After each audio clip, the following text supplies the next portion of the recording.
Skadoosh! Hey, my ninjas, thanks for tuning in. Joey Moss, Bad Boy Gaming. Theros, Beyond Death. We got some new spoilers.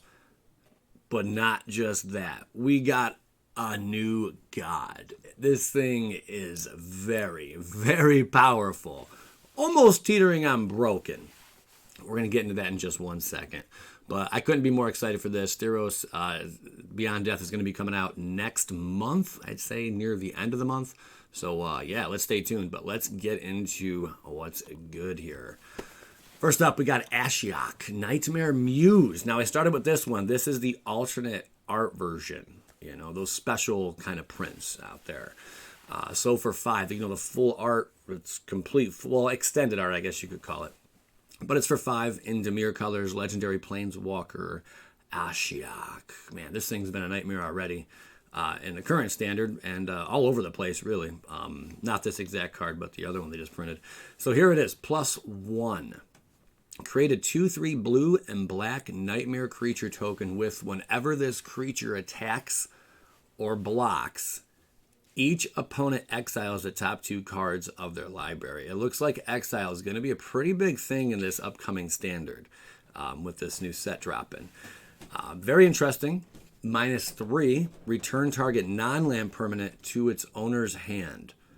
Then that player exiles a card from their hand. Now that -3, that's pretty steep, but considering it's doing 2 things, you're returning target non-land permanent to its owner's hand, and then that player has to exile a card from their hand.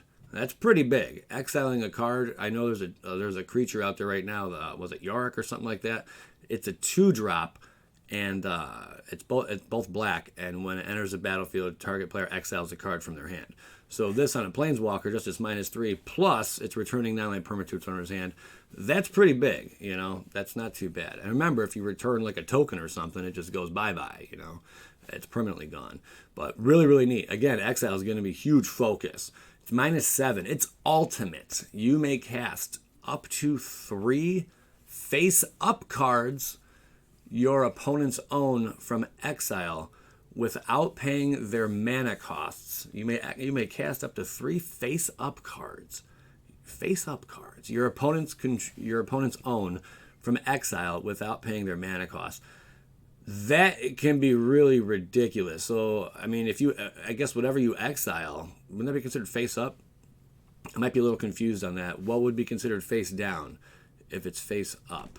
That's something I guess I need to know a little bit more about. Is there a difference? And there has to be, because why would they put it on the card there? But that's pretty nuts. If you can get that to its -7, odds are, that kind of ultimate, you're going to win the game. Not all Planeswalkers, their ultimate closes out a game. Usually it's very impactful. But in this case, that's going to seal the deal, man. 3 cards. 3. It doesn't have to be creatures. It can be anything from exile without paying their mana cost. That's pretty crazy. So look for any cards currently in the standard right now that have anything to do with exiling spells or whatnot. They are going to probably see some heavy play coming up soon. Next up, now some of these I've gone over before in the past, but I just wanted to recap. I only put in the rares and mythics that have been spoiled so far. This is Labyrinth of Skophos. It's a land, non-legendary, which is pretty important. It's a rare. You tap it, you add a colorless mana. For 4, you tap it, remove target attacking or blocking creature from combat. That's pretty cool. If you got nothing else to do, I guess, maybe in a control build, this would find some play, I would assume. I don't think like in a creature heavy build, you'd want to run something like this. Maybe a sideboard, if you're going up against another creature heavy build, but removing target attacking or blocking creature from combat can definitely sway an entire battle really quickly, but you got to have 4 mana at your disposal in order to pull that off. We're going to see how much play it sees. There's another similar card out there. I was printed a while ago. It's very much so like this Labyrinth here. Very interesting, though. Then we have Elspeth, Sun's Nemesis. This is one that we've talked about before, but now I also have its extended art as well. This is its normal art. We'll get to that in a second. And there's a god still coming. So for 4, Legendary Planeswalker Elspeth, -1, up to 2 target creatures you control each get +2/+1 until end of turn. That's a -1 though. That's kind of a downside if you ask me. I mean, all of these are all minus if you have noticed that. So eventually, your Elspeth is basically sacrificing itself for the greater good, for you to win the match. But up to 2 target creatures you control each get +2/+1 until end of turn. It's not too bad. It's -2. Create 2 1/1 white human soldier creature tokens. So, I mean, without proliferating on this thing or somehow adding, loyalty counters to this Planeswalker, this thing's going to die pretty quick. But it's -3. You gain 5 life. Not too bad. There are creatures already out there. The King, for example, he gains 5 life. If you pay, I think it's 3 mana, you can gain 5 life just using that. So maybe this will synergize with that a little bit. Not really synergize, but, it could be a way to win out some games. I'm not sure.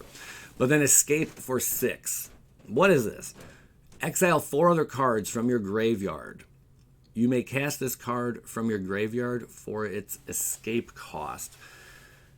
So I guess you can bring it back. So it could be a recurring effect. Escape for 6. Exile 4 other cards from your graveyard. You may cast this card from your graveyard for its escape cost. That could be pretty dangerous. Yeah, for sure. Wow. I like that. Because I guess that's the way it just keeps coming back, and its minus doesn't really affect you that much. It's going to be so much new kind of synergy. I can't wait to get into more depth with this. But I wanted to be one of the first to have this out and about. I wanted to be one of the first to get this on YouTube. So that's why I'm not including other cards and synergy and all that. But soon enough, trust me. Ashiok's Ereshur. It's a 4-drop. Gone over this one before. Enchantment. It's got the flash. When Ashiok's Ereshur enters the battlefield, exile target spell. Your opponent can't cast spells with the same name as the exiled card. That's pretty cool. I think its Unmoored Ego is pretty similar to that, to keep in mind. But remember, this has to actually exile the spell when it's out there, whatever. Your opponents can't cast spell with the same name as the exiled card. When Ashiok's Ereshur leaves the battlefield, return the exiled card to its owner's hand. Man, exile is going to be so crazy in this upcoming one. So we got to find ways to deal with exile. Not sure how we're going to go about doing all that. Maybe just beat out your opponent really quick. Yeah, we're going to find out more. When Ashiok's Ereshur leaves the battlefield, return the exile card to its owner's hand. So there you go. So if they can destroy this, blow it up somehow, they just get it back. Next on the board, Dalakas, Crafter of Wonders. For 3, legendary creature, Merfolk Artificer. Tap, add 2 colorless. This is in red and blue. Spend this mana only to cast artifact spells or activate abilities of artifacts. That's some good ramp, though. It's only 3. That's pretty impactful. And then equipped creatures you control have flying and haste. Looking forward, very much so, to seeing what all new equipment we get. Are we going to get some new swords? Maybe. Probably not in Theros, though. But something. Some new crazy hammer. Maybe some new, the spike, the spear, whatever it's called. Heliod spear, whatever. We're going to see what all comes with this. It's on a 2/4. Pretty legit sauce as well. Here's one we haven't talked about yet. Oh yes, Atherios. Shroud-Veiled. Art is amazing on this one. 6-drop. Orzhov. Legendary enchantment creature god. Of course, it's a god. It has indestructible, or a way to keep coming back. This one's indestructible. As long as your devotion to white and black is less than 7, Atherios isn't a creature. At the beginning of your end step, put a coin counter on another target creature. Not sure why they called it a coin counter. But yeah, at the beginning of your end step, put a coin counter on another target creature. Then whenever a creature with a coin counter on it dies or is put into exile, I guess this is a way to deal with some of that exile stuff, return that card to the battlefield under your control. That's whenever a creature with a coin counter on it dies or is put into exile, return that card to the battlefield under your control. Yeah, I know Commander players are going to love this card. It's probably going to be something that's going to be a commander for a lot of players are looking forward to play with, especially in Brawl too. You can use it as their Brawl commander. Very, very neat. In an Orzhov control kind of build, you got to have creatures, of course, for this to be that impactful. But this could be pretty nasty. Now it says put it on another target creature. That could be your opponent's creatures. That could be your creatures. That could be your mom's creatures up the street. It doesn't matter whose creatures it is. It says at the beginning of your end step, put a coin counter on another target creature. I like that.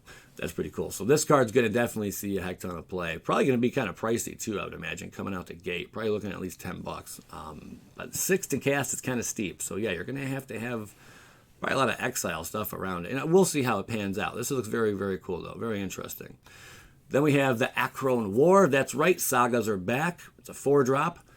3 sagas, gain control of target creature for as long as Acryl War remains on the battlefield. For the second saga is until your next turn, creatures your opponents control attack each combat if able.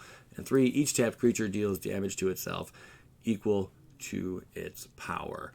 Pretty sweet. It is a 4-drop. I'd like to see this more so like in a big boy, in a tall, red build, rather than just a hasty one. But, gain control of target creature. We'll see how it pans out.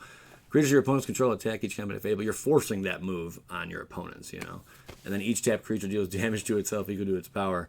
So your opponents basically, they're those creatures they have that are attacking, whatever. If you can survive that, they're all just basically going to self-destruct, They're all just going to go bye-byes if, the power and toughness are equal to one another. Pretty cool sauce. I like that. Then we have Ashiok Nightmare Muse. This is the regular version you'll be seeing in your booster packs and whatnot, not the special one. Although I'm sure the alternate art can be found in some of them, like it was in Toe. That's right. So yeah, not to recap this one again, but really, really neat card. I'm liking what I see here. A lot of exile stuff. I'm very, very scared, honestly. Hopefully this card isn't a nightmare like the Scarab God was in its time. Was it during Amonkhet block? Yeah. So we'll see how that pans out. Then we have Treacherous Blessing. Really cool card. 3-drop enchantment. When Treacherous Blessing enters the battlefield, draw 3 cards. Whenever you cast a spell, you lose 1 life. When Treacherous Blessing becomes the target of a spell or ability, sacrifice it. So, I mean, you could easily draw 3 cards and then just somehow get rid of this enchantment on your own. You can sacrifice it yourself. There's ways to do that already. That one prison build I have floating around, you can throw that in this. That would synergize good with this kind of card. And I'm sure there's a ton of other ways you can get rid of this Treacherous Blessing. Or maybe even bounce it back to your hand and play it again. If you can keep bouncing it, it's drawing a bunch of cards. That's ridiculous as well. That about wraps it up, though. Let me know your guys' thoughts on all this. I'm pretty pumped. That god is looking mighty good. I can't wait to see the other gods. I will keep you all informed for sure. You know that. And also, check out my buddy's video over here. I've gone on paranormal investigations with him in the past. And yeah, there will be some in the future as well, but really, really cool. He went to this really creepy location. It's actually in Ohio. And over 50 dead cholera, I think I'm saying that right, victims were stored at this location. Just basically super haunted place with lots and lots of unexplainable stuff going on there. And they capture some stuff on video. It's pretty insane. So make sure you give it a look. I appreciate you guys tuning in. Thank you so much. As always, skadoosh.